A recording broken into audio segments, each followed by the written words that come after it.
So let's move on to the next question, guys. In this question, it is given that we did an experiment, okay, and so there was some amount of water, and there were 6 tanks, and there was some amount of water in each of these tanks originally, okay, and afterwards, what we did was that we removed 30% of the water from each of these 6 tanks, okay. Originally, the standard deviation was 10. So we have to find what is the standard deviation after we have removed the water, right? Perfect. So let's suppose this is one tank. This is one tank, third, fourth, fifth, and sixth. These are 6 tanks, right? And let's suppose the volume is V1, V2, V3, V4, V5, and V6, because we don't know what the volume is. We don't know if it's the same or not. So obviously we'll take that they are not the same, right? Now what we do over here is that we are given that the standard deviation is 10 originally, and we have to find what is the standard deviation later on, and then tell that what will be the case. Okay, so now in this case, what we are doing is that we are removing 30% of the water from each of these 6 tanks. So what does that mean? That means we are removing 30% of the water from this, 30% from this, 30% from this, and so on. So we are removing 30% of the water. So if we remove 30% of the water, so how much water will be left over here?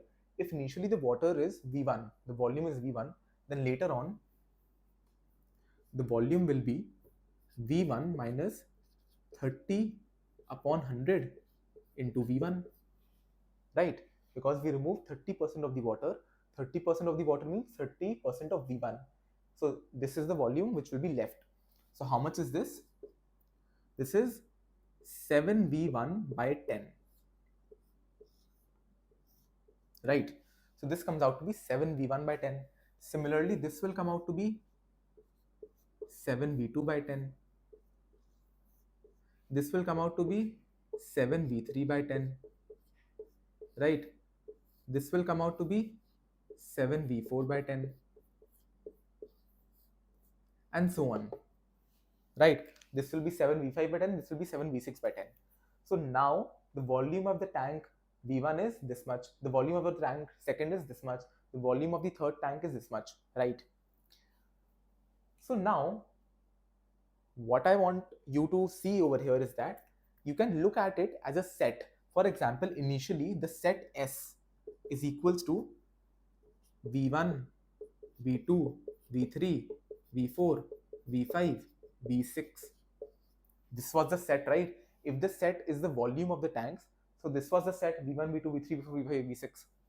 Now the new set S dash, let's suppose it is what? 7V1 by 10, 7V2 by 10, 7V3 by 10, and up to so on 7V6 by 10, right?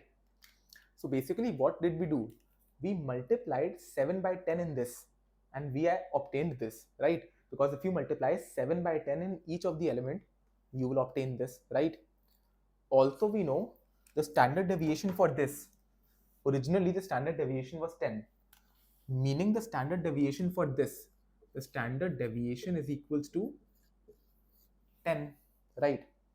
And I've told you before that if we have a sequence or a set, and if we multiply each element by a constant k, then the standard deviation also gets multiplied by the constant k, right? So initially the standard deviation was 10. Now what did we do? We multiplied each element by 7 by 10. So obviously the standard deviation will also be multiplied by 7 by 10, right? So the new standard deviation will be 7 by 10 into 10. 7 by 10, right, into the original one, which is 10. So this turns out to be 7. So that means the standard deviation is equals to 7. So this is your answer. So over here we can write this is 7. I've told you this before that if we add, subtract, then there is no change in standard deviation. If we multiply, the standard deviation gets multiplied by k. If we divide, it gets divided. Okay, so we can consider this as if we multiplied 7 by 10 to each element. So if we multiply 7 by 10 to each element, we get this. That means it's correct. So that means if the standard deviation is 10 initially, we can multiply 7 by 10. So we multiply 7 by 10 and we get 7. So I hope this is clear.